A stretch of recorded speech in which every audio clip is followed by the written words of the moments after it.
night long. Yes.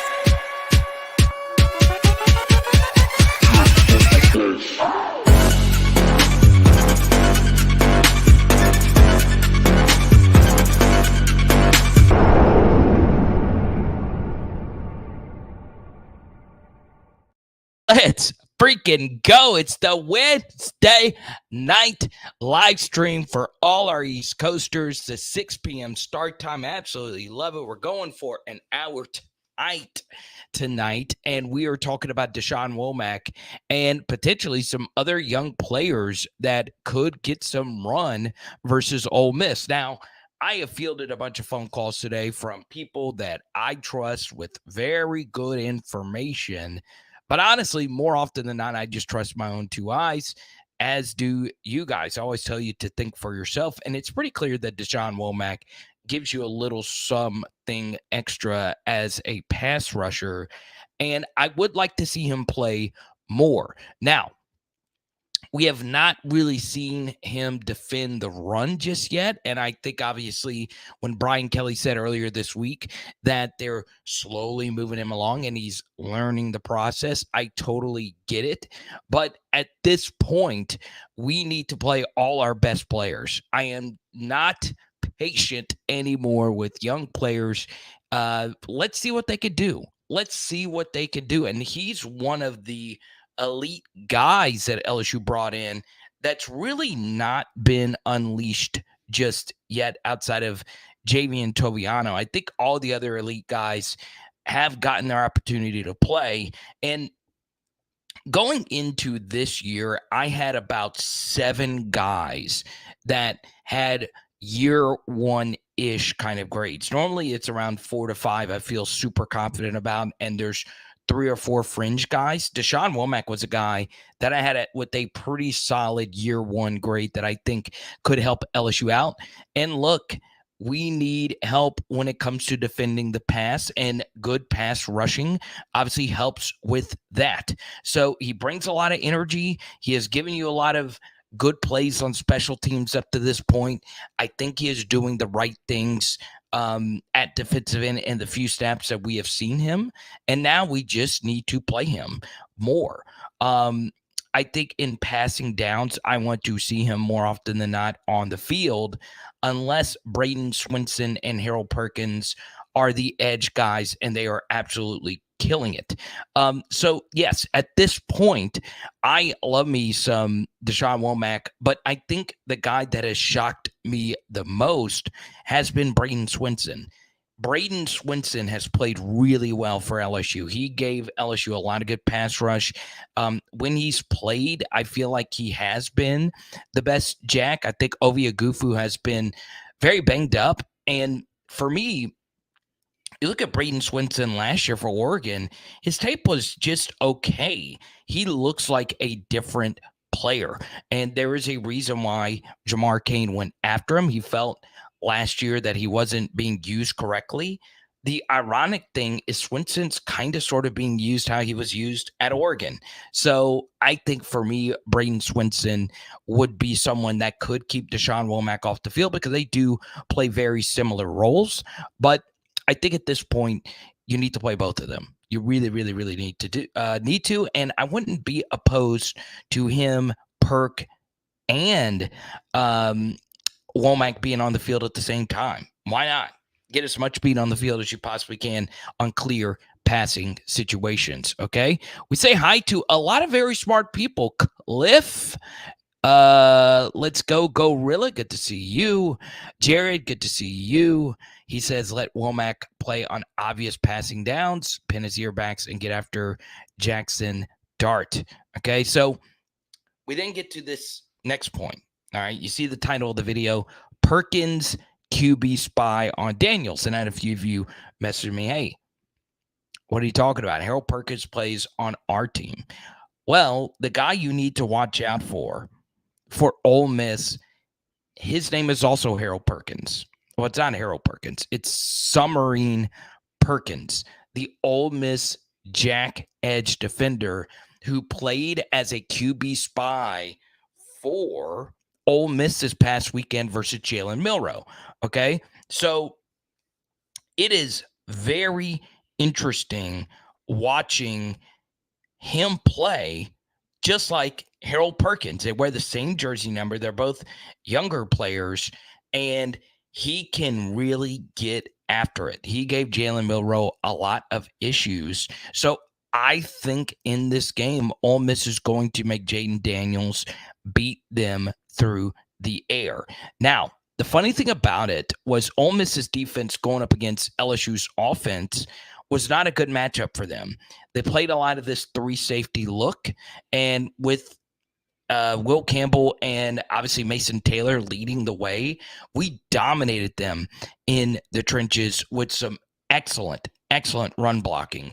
A lot of zone read where we're putting a lot of pressure on their edges, and we're just collapsing them and just running right at them. So for me, I would like to see more of that. I don't think, obviously, Ole Miss is going to run a lot of those looks. It's a brand new defense now that they have Alabama defensive coordinator in to run what he wants to run.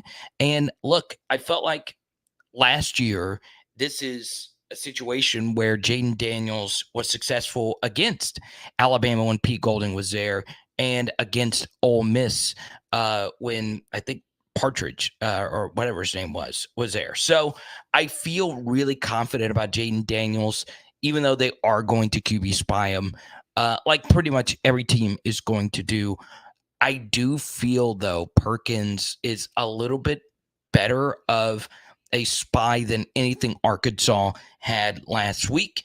And of course, we're going to be in a more hostile environment. So when things get more hostile, do you lose yourself? Do you begin to start throwing into tighter coverage? Do you begin to start turning the football over? Or do you, in Jaden's stance, do you just tuck and run without actually running the offense? And obviously, that's been the biggest thing that Jaden has done up to this point in the season, is he is stuck within the framework of the offense quite a bit. And you've seen LSU's efficiency go up. At this point, the number one stat I look for when it comes to college football playoff winning teams, okay, not only getting to the playoffs and winning, but winning the playoffs, I look at that offensive yard per play number. It is a very simple stat. It's not fancy like EPA per play or success rate or anything like that. How many yards do you average per play? And right now, going into this game this weekend, you're getting the 2 best offenses in all of college football. I say in all of college football, in the SEC when it comes to yards per play. Okay. Now, obviously, some of that is inflated because we did play Grambling, but up to this point, it is still pretty impressive how good LSU's offense has been.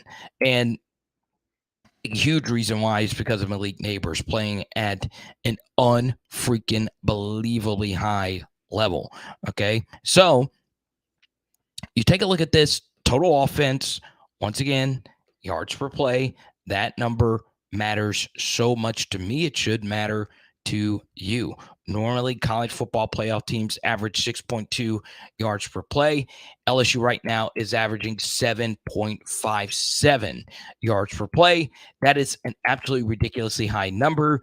There will be some regression in that statistic probably after this weekend. I doubt we do over 7.57 versus Ole Miss, but if we do, we're probably winning this game.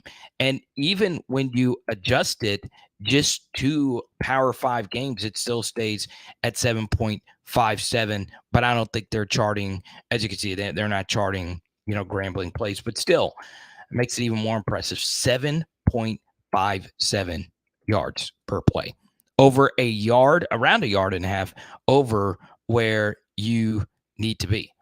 Okay. So there you go. Hey, why would you need to watch a replay of last week's game when you're right here? Squidward. I love that profile photo. So wherever you are listening to this, if you're listening to this on podcast platforms, iTunes, Spotify. Give it a 5-star review. If you're listening on Facebook, please hit the share button and post it in all your fancy schmancy LSU Facebook groups. And, of course, subscribe, ring the bell. We are so close to 10,000 subscribers. Could you believe that? You, 10,000 subscribers. Absolutely love that. Now, I do want to touch on a few other SEC stories because this one is pretty big. It's not regarding our game at all, but there was news that Connor Wigman is out for the season, and Max Johnson is the guy at Texas A&M for the rest of the season. All right, it is down to him. It is all on his shoulders.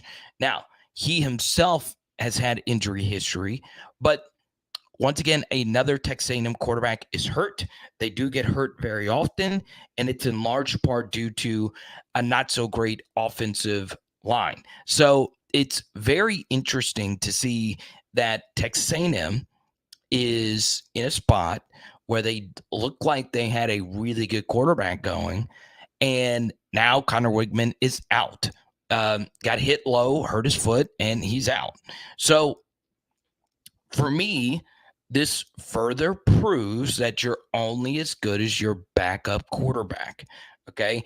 I think Max Johnson's going to play fine. He is a year 4 guy. He put up some really good plays versus Auburn this past weekend. We did a full video on Power Hour SEC today breaking down what the Max Johnson situation is going to look like for A&M. They do play Arkansas this weekend. You do want Arkansas to win that game, okay?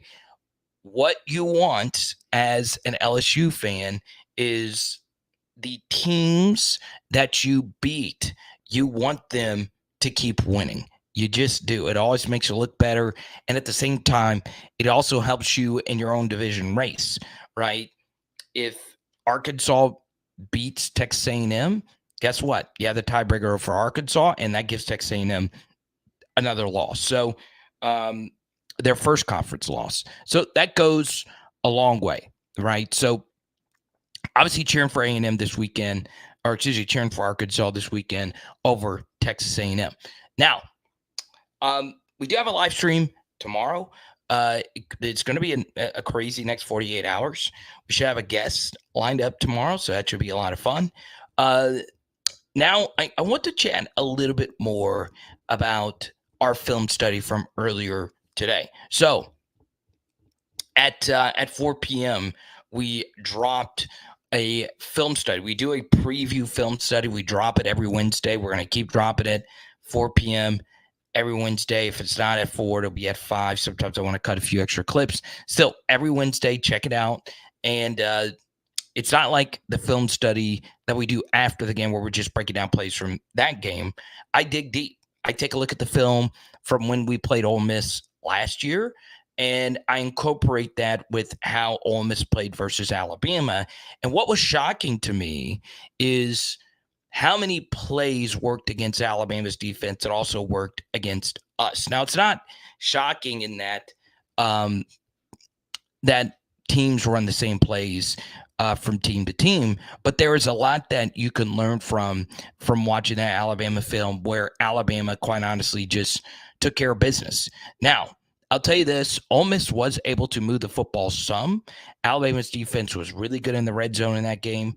Ole Miss did miss a field goal, but overall, where Alabama won the game was that they just had better dudes on defense than Ole Miss had on offense. They made plays in the trenches. They were aggressive on the outside. Kind of like what we did early in the game versus Ole Miss last year. We played off of them, and they were able to just kind of pick us off with not necessarily screens, but routes stacked on top of each other that make it really difficult. A lot of misdirection. It's tough to stop Ole Miss. But if you get in their grill and you get them off kilter, I will tell you this. Jackson Dart is the most solid quarterback I've ever seen. And what I mean by that is He's just solid. I don't think he is great in any one category. He's not, to me, a great runner. He's not, to me, like a super powerful runner like a KJ Jefferson. He doesn't have an absolutely amazing arm. He doesn't have the absolute best deep ball. He doesn't sometimes have the absolute best accuracy or decision making, but he's good in everything, right? I truly do believe LSU's got the better quarterback, like we said yesterday. And I do think this offense of Lane Kiffin's is beatable, is an offense that we can actually stop and hold them to under 30 points. That may not seem like it, but this does give LSU the opportunity to get the train wheels back on the track, uh, so to speak. So there you go. Let's go to Jared. Oh, man, I'm just going to let this comment sit. Wouldn't it be great if Walker Howard starts Saturday?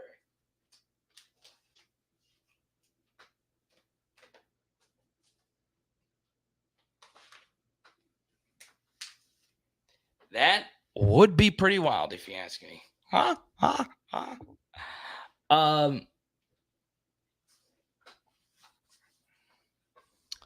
think it will be the Jackson Dart show. I don't know if they go to Spencer Sanders. I think they like what they have in Dart. Dart is a little bit better of a runner, and I just think Spencer Sanders made the worst decision going to a room with a quarterback as good as Jackson Dart, right? With only 1 year of eligibility left. Okay, Mississippi State is a mess, right? I don't know exactly what happened there, but it is very, very, very strange. Now, once again, it's going to be really hard because we're already into this a little bit. But if we do get to a hundo in Super Chats, I'm giving out my very last Andrew Whitworth card to somebody in the chat. Team captain. I do like the fact that our offensive tackles are good. So, normally I say, well, it would be nice if Andrew Whitworth still had another year of eligibility. But yeah, I think at this point, I wanted to get into the LSU offensive line for a little bit. I think at this point, we've got the 5 that are going to play the rest of the season. I don't think it's going to change at all. I think there are only 6 players you're going to see on the LSU offensive line the rest of the way, potentially 7. Okay. Mason Lunsford just has not worked out for whatever reason. And you take a look at the LSU offensive line. I do think it was interesting when Will Campbell was out of the game versus Mississippi State. They decided to go Lance Hurd to right tackle and Emory Jones to left tackle, and the guards and center stayed the same. So it's very interesting. That lets you know that at this point, Lance Hurd is probably the backup to all the offensive linemen outside of the center. Obviously, if something were to happen to Charles Turner, Marlon Martinez would be the guy. But if someone were to go out, I do think it's automatically going to be Lance Hurd into the game, and they're just going to move Emory Jones to whichever position is left. And obviously, if Emory Jones were to go out, I think it would be Lance Hurd who would just come in for him.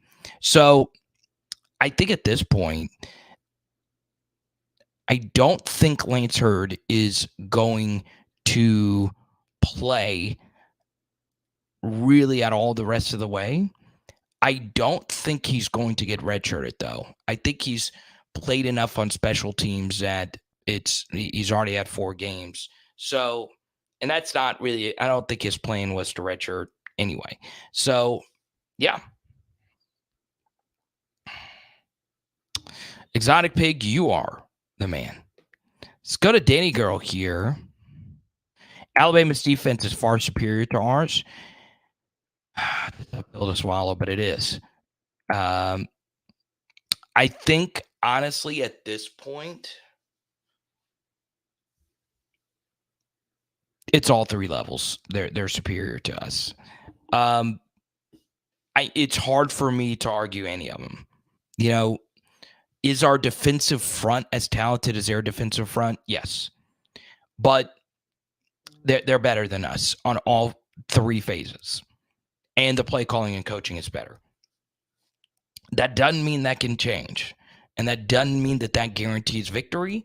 Doesn't mean that guarantees Ole Miss is going to put up a ton of points on us. But at this point, LSU has really only stopped one team, and that is a Mississippi State team that is very shaky. Okay, so let's be real. Are we going to see the LSU defense step up again? I did like the fact that Whit Weeks got himself a little NIL deal from a boot company today. Him and Jay Bramblett, that's pretty cool. Congrats to them. So there you go. Brian says Deshaun Womack physically reminds me a lot of Colin Simmons. I like that. You're comparing him to a guy that's not even played it down yet. But yeah, Colin Simmons is a real deal. But Sam Montgomery is actually a pretty good comp. Who in here remembers Sam Montgomery? I want you to be honest. Type Y for yes, type N for no. You immediately know who Sam Montgomery is. Player X, good to see you. He just won a Joe Burrow and a Shaq card that has just been sent out to him. Okay. Sonic Sam. I remember how much you love Sonic the Hedgehog. Okay. Now, 90 of you here. That's absolutely wonderful on a Wednesday. Please like, share, subscribe, all that good stuff. I want to have 500 people in every one of my live streams. Let's freaking go. Let's go. Let's go. You got to start somewhere. Been doing this a few years. Let's go. I truly do believe this. Okay. If you guys don't mind, and feel free, we'll go to any LSU football related topic. I want to make this point. I'm going to keep making this point over and over and over again. You are currently in the middle. Whoever you are right now, I don't care who you are, pointing at you, if you're listening to this on the way to work, whatever. You're in the middle of the best college football season ever. It's happening right now. Okay. I know 2007 is the best college football season ever. It also helps that we won it. But it had chaos. It had a 2-loss national champion.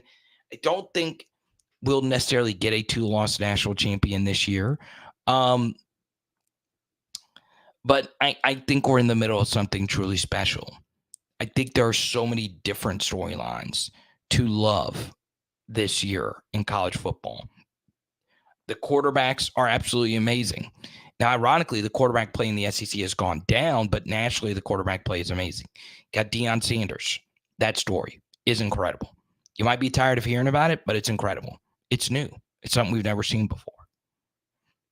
And this is the last year that you get the 14 playoff. Enjoy it. The sport will feel a lot different. Now, if I were to say one thing, all right, and it's okay for me to say one thing from an older man perspective, okay? Put my hat on forward to make myself look older, okay?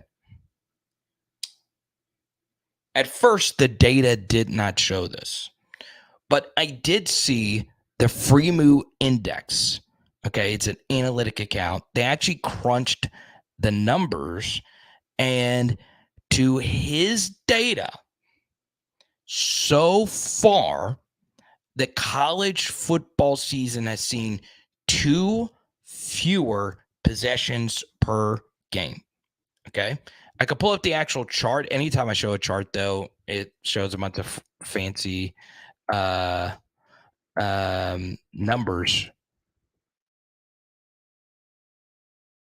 Right.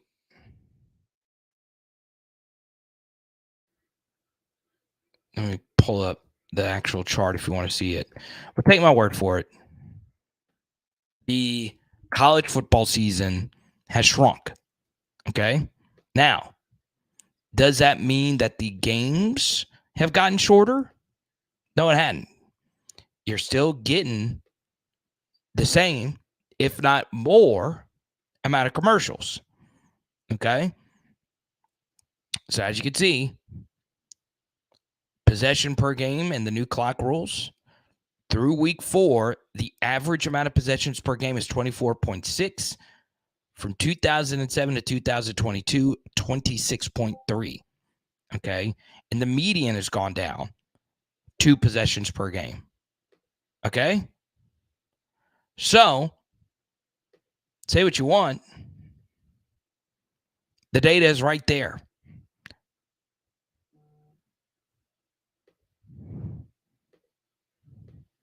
It was never about the games being shorter.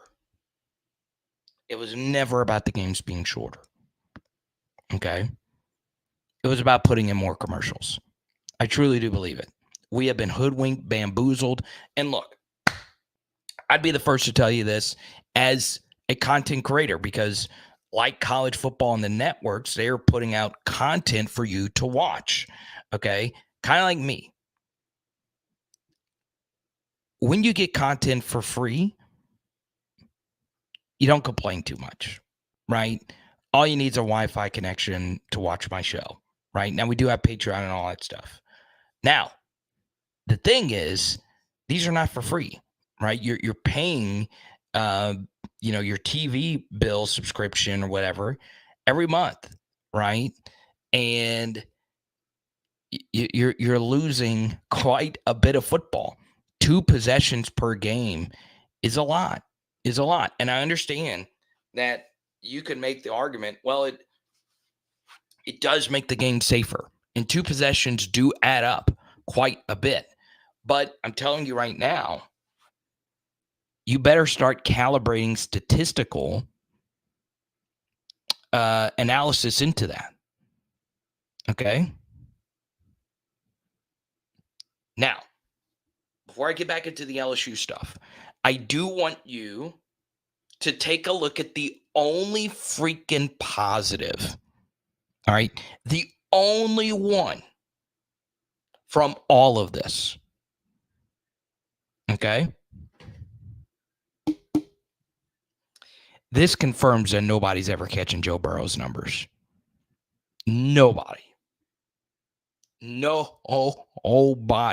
2 fewer possessions per game. You think you're going to get Joe Burrow's numbers? Good freaking luck.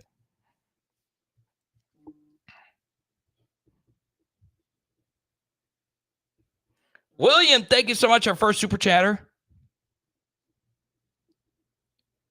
We're still trying to figure out if we're going to go to the Auburn game. William's going. That makes me want to go. I knew for sure we were doing Arkansas. We did the PHO meetup. Had someone flew in from Minnesota. Shout out to RSX, my guy. He was on the post-game show with us this weekend. That was so cool.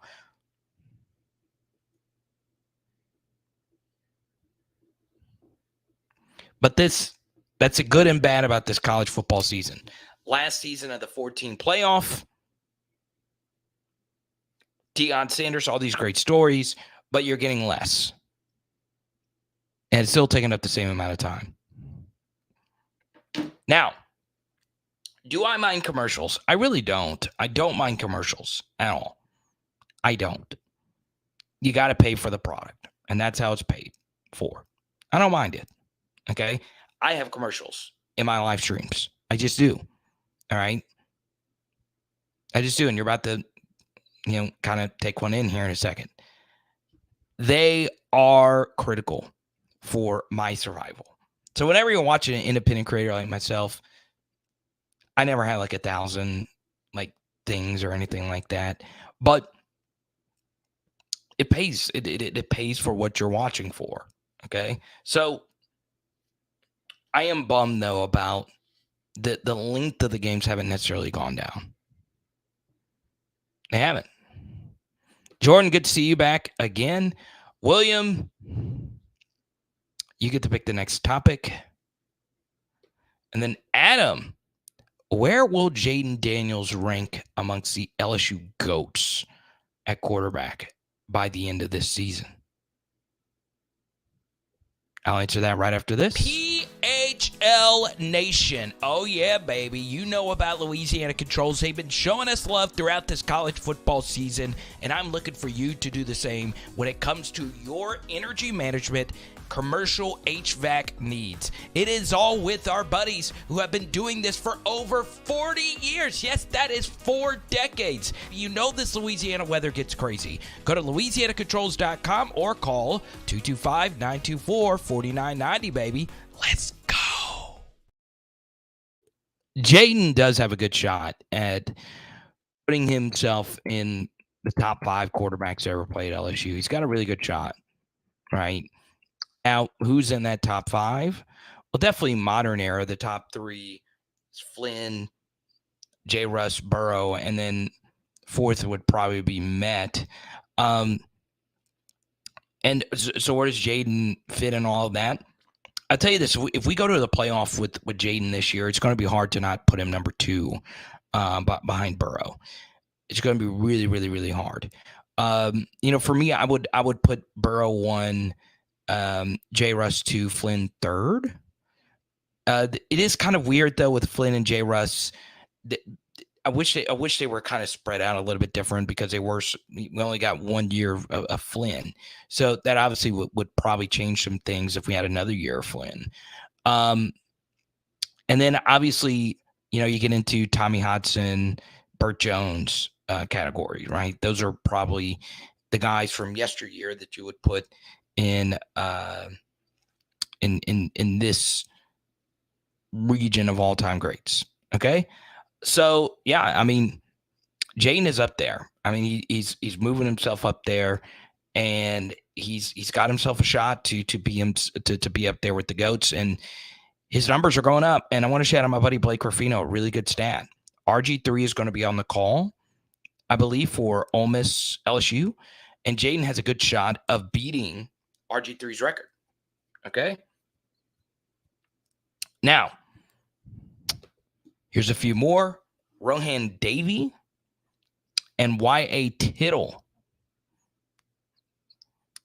So, yeah, I guess the more you think about it, and I actually keep a Rohan card near me at all times. Look at it. It's right here. This card has never been open. Rohan Davey card right here. So, yeah, I guess a slip of the mind right there. Rohan Davey might be number 2 behind Burrow, the modern era guys. More modern era guys. And then Y.A. Tittle is so far back. So, yeah, I guess if we're making an all-time list, it's Burrow 1, Y.A. Tittle 2. But we have all offseason to do the woulda, coulda, shoulda. Let's go to Joseph. You think we need more stunts and twists with the D-line to help with pressure? So here's what's great about you, Joseph. Number 1, I always love the selfie game in a good fit before going out. I don't know where you're going out, though. You got to let me know where y'all went out this night with the shades. You got the Dion shades going on.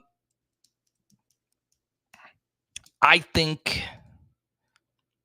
they should do more of that. And we did a film study earlier today on that very topic. So I'll answer it now. Yes, I do think so. But if you want to see the film breakdown of it on how Alabama did it and how we did it last year, you can see it. The iconic Harold Perkins pose of him staring down at Jackson Dart is from that game. Let's go to Carson. Thank you for the super chat, man. Have you already addressed Ole Miss honoring their 2003 team Saturday? Okay. So LSU football, tweeted something out about this earlier. Not necessarily about that, but, this is a big year for us because it is the 20-year anniversary of LSU winning their first national championship under Saban. So obviously that's a big freaking deal. That's like one of the iconic teams. Marcus Spears is one of the biggest names in football now. And I think he'll be calling Monday Night Football or something like that in his future. He's a really good broadcaster. obviously, that team was loaded, and that's part of the reason why we're doing the Andrew Whitworth giveaway tonight. If we get to a hundo, I'll say this, Carson. I don't care what any home team decides to do. All right. We obviously won that game and in 03. And when I actually talked to Eli Manning about that when I met him earlier this year, how badly, they wanted that game. Right. So, yeah, we didn't win the SEC West and the SEC and all that stuff. I don't mind it. Some of this, Carson, is also kind of interesting. So in the last 10 years, Ole Miss has only beaten us 3 times. So we're 7-3. All 3 of the losses came in Oxford, though. What is very interesting is one of those was obviously 2021, and we lost that game the day that they retired Eli Manning's number, if you remember. So number 10 was retired. They did a whole ceremony. They even painted the end zones Manning. So maybe they said, look, it worked last time to get them a big win over LSU. Let's see if it works again. So I don't care who they're honoring. The truth is, I find it hilarious that as good as that Ole Miss team was with Eli, we were better. We were better.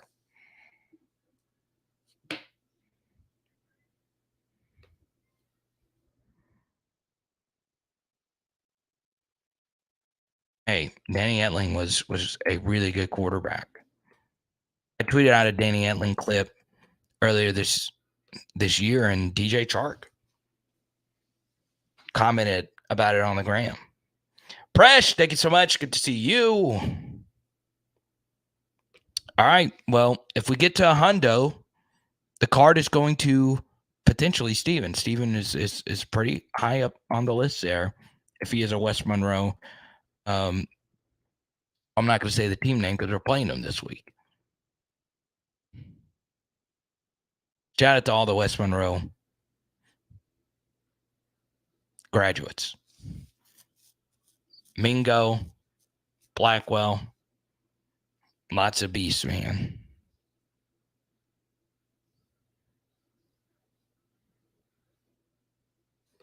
Nah, Skipper, they're not going to call it. They've honestly let taunting and celebrations go a lot more this year than normal. What was it? Deshaun Womack, we've been talking about him a lot tonight. They asked one of the players this week, I don't remember who, that Womack said if he got a sack, he was going to do a Baltimore dance. Like it's called like a Baltimore shuffle or something like that. And he did it. And it was great. It had me fired up.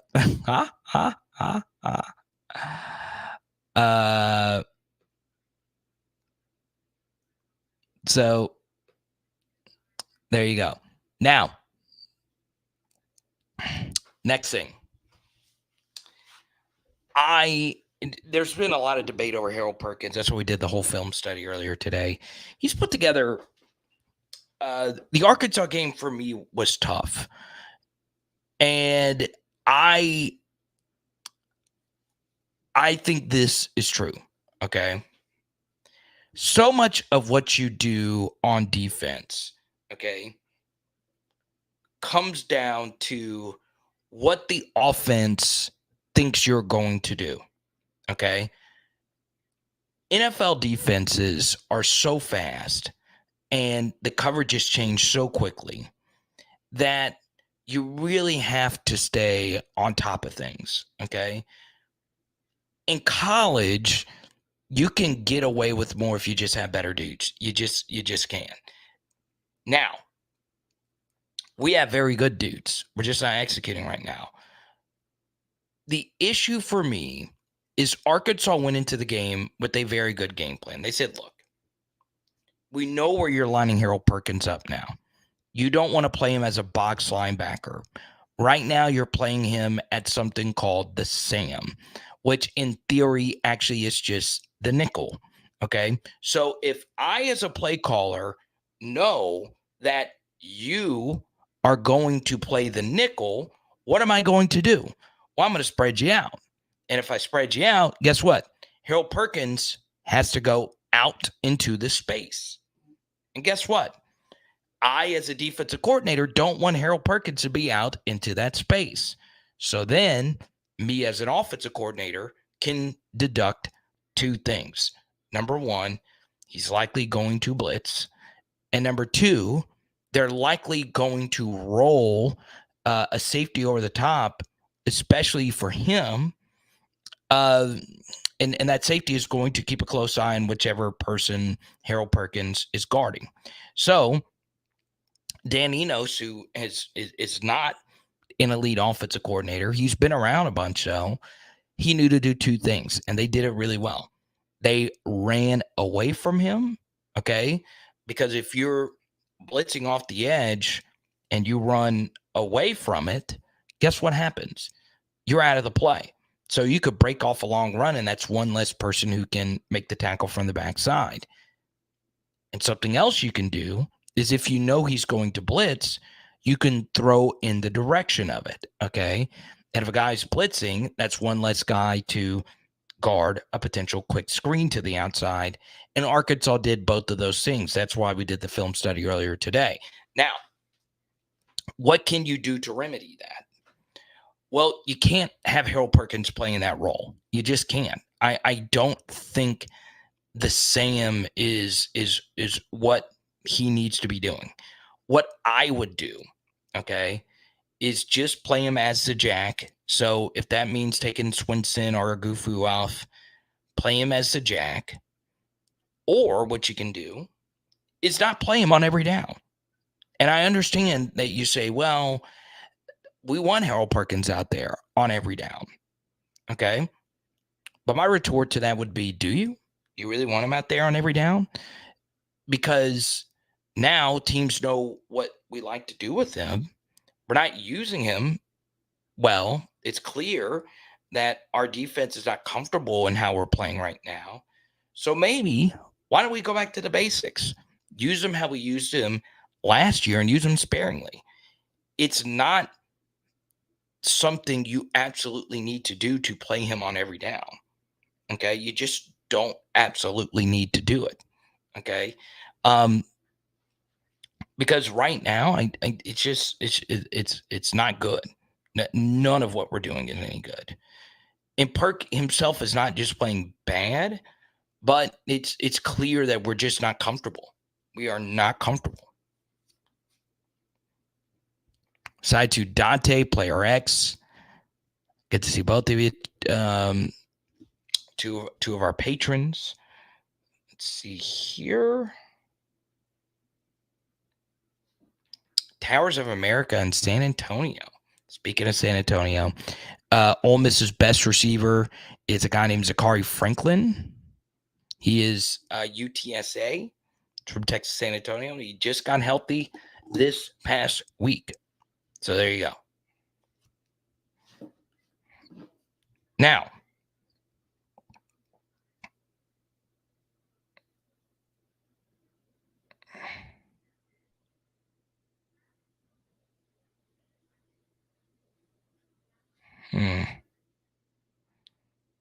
let's see here.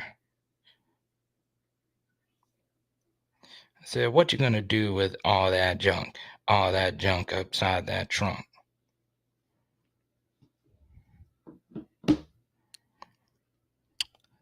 But I also think this. An elite player is tough to keep down for an extended period of time. I think some regression to the positive is going to happen for Harold Perkins. I do. And this could be the game. This could be the game.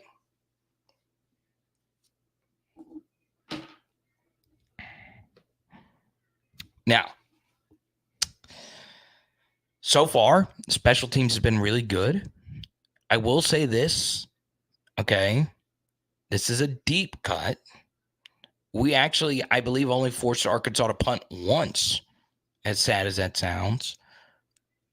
But I will tell you that Ole Miss's punt coverage units have not been good this season. They've not. They have not been good. Okay.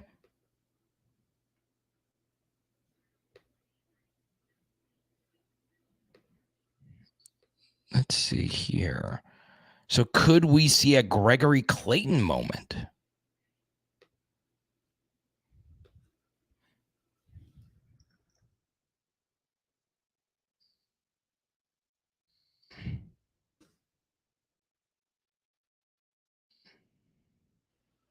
Let's go to Jackson.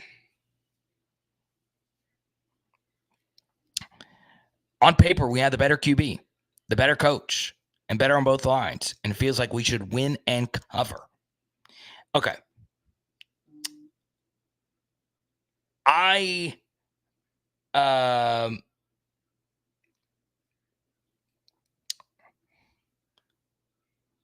tell you this.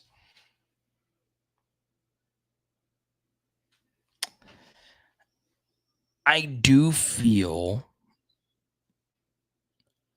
the sharp money is going to come in on Ole Miss. I really do think so. I think, and there are a few prognosticators that I trust that like Ole Miss. Now it's close, but they're betting Ole Miss because you're getting 2.5 points at home. Okay,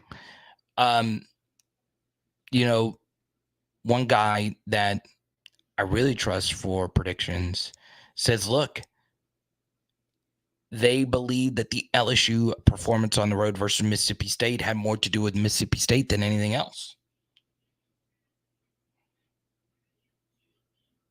I'll give you the pros and cons of this game. If LSU wins, obviously that is absolutely wonderful. Absolutely wonderful. But let me ask you this.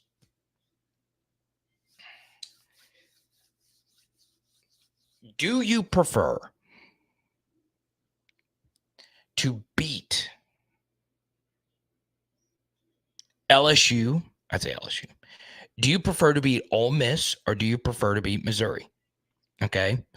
Now, type O for Ole Miss, type M for Missouri. Okay. That probably wasn't the best because Ole Miss is Mississippi, but still, type O for Ole Miss, type M for Missouri. Who would you prefer to beat? Now, don't give me any B's for both because winning both are going to be hard. If you're a PHL lover and knower, you know this stat that we have shared and uncovered, and a lot of you have used it, and that's perfectly fine.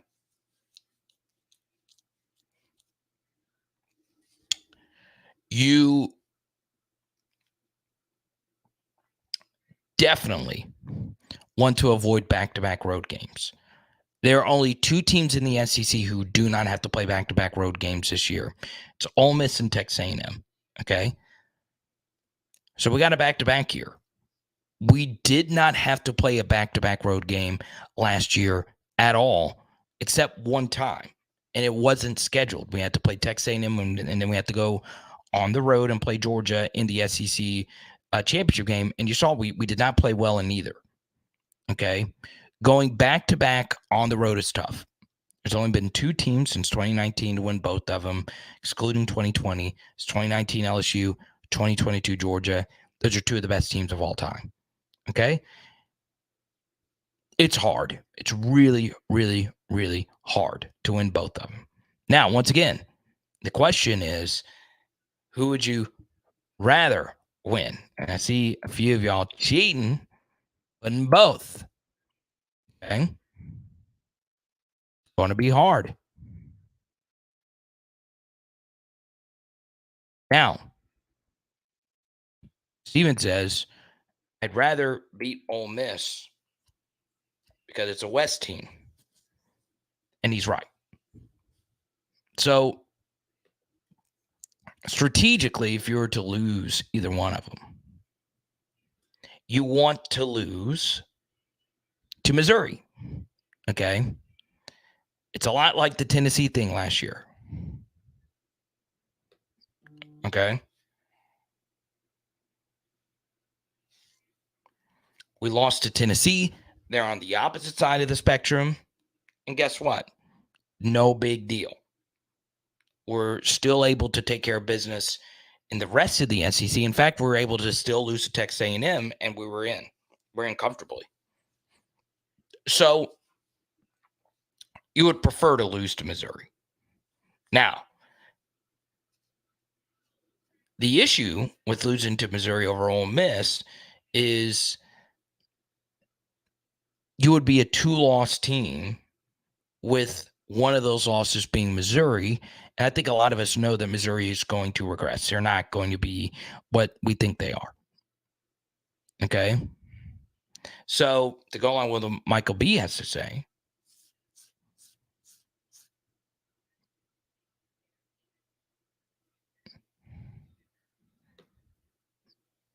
Missouri loss would look a lot worse. Now, Precious says winning both won't be hard for this team. I think both these games are going to be really close, man. I really, really, really do think so. And I wish I could say the opposite, man.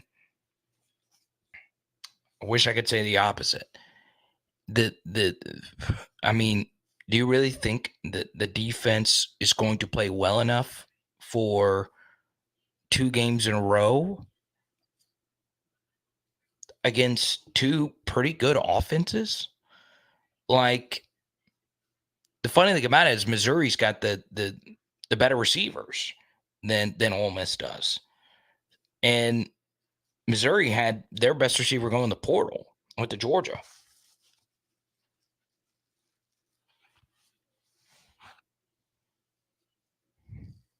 Mark says we're not losing either of them. We got this. I hope you're right, man. I really do.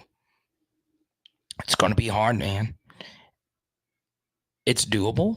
I think LSU can be unbeaten before the Alabama game in the SEC. It's going to be hard, man. It's going to be really hard. You know, you guys come here for me to tell you the truth. I do like LSU on the road versus Ole Miss. I think it's going to be chippy. I think it's going to be tough. I'm very worried, sick about the Missouri game. Sick. I did a video on that game 6 months ago. It's tough. It's going to be really, really, really tough. Obviously we have the guns to just blow them out, but I'm telling you, in order to win back-to-back games on the road, you've got to have a team. I mean, you have got to have a special team, and this team is very talented. They're definitely good enough to do it. This isn't neither one of these teams are top 15 recruiters. So, yeah, it's definitely doable that we win both of them. It is.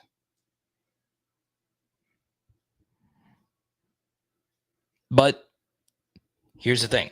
To go along with what Pressure says, if Jaden keeps cooking and Malik and BTJ keep cooking and those guys are healthy, it might not matter. If you have an all-time great offense, it might not matter. Okay? So I got about 10 more minutes left to go. I like to keep this a little bit shorter on Wednesdays.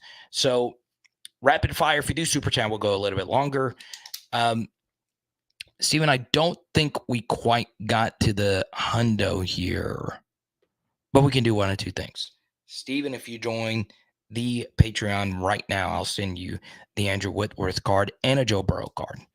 If not, we'll just give this Whitworth card out tomorrow. Okay. Once again, ask Danny Girl, William, anyone in the Patreon. You get access to the Discord. You get access to a one-on-one with me.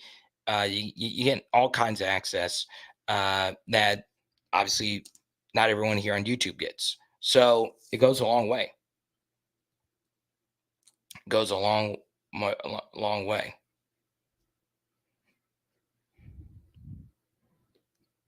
What's up, Cody? Welcome. Get rid of the vape. How about this? No, sir. This isn't a vape. This is a pen. But I will tell you this. The most brilliant offensive mind on the planet right now vapes on the sideline. So maybe my football knowledge goes up if I get a watermelon, cotton candy, rainbow vape. I mean, there's so many different flavors of it. It's like weird. Like, it's like you walk into a vape shop. You're like, wait, am I here to smoke, or is this Bed Bath and Beyond? I mean, it's just, it's so crazy.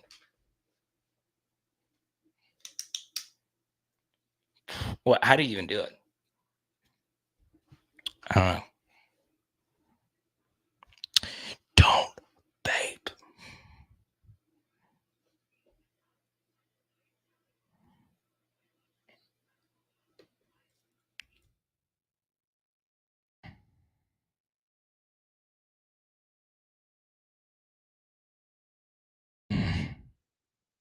This has been a really fun show. Really, really, really fun show.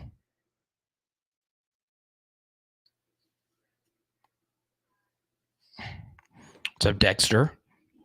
I hope they put Perkins on the edge on every down and put Sage Ryan at the nickel, because a lot of teams going to see if Perkins is out in coverage.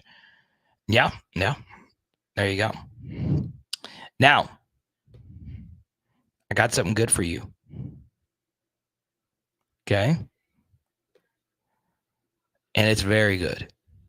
It's so good. So good.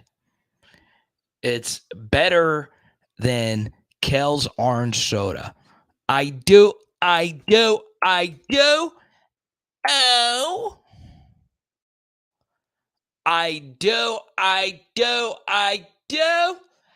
Oh. Kel, do you love orange soda? I do. Oh. That's how good this film study is. Better than orange soda. It's going to make you say, God, Doggy Carter got me thirsty. Let me go to the corner store and grab me a knee-high. I do. Oh. Welcome to the Good Burger. Home of the Good Burger.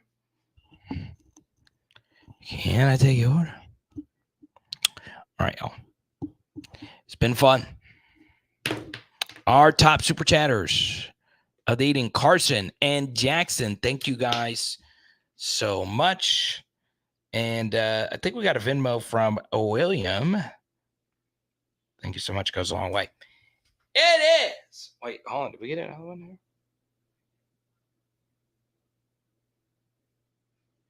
It is Power Hour LSU. Boom. Oh, Michael B, don't hate on Good Burger, baby. And tonight we are doing stir fry. Night 3. Let's go.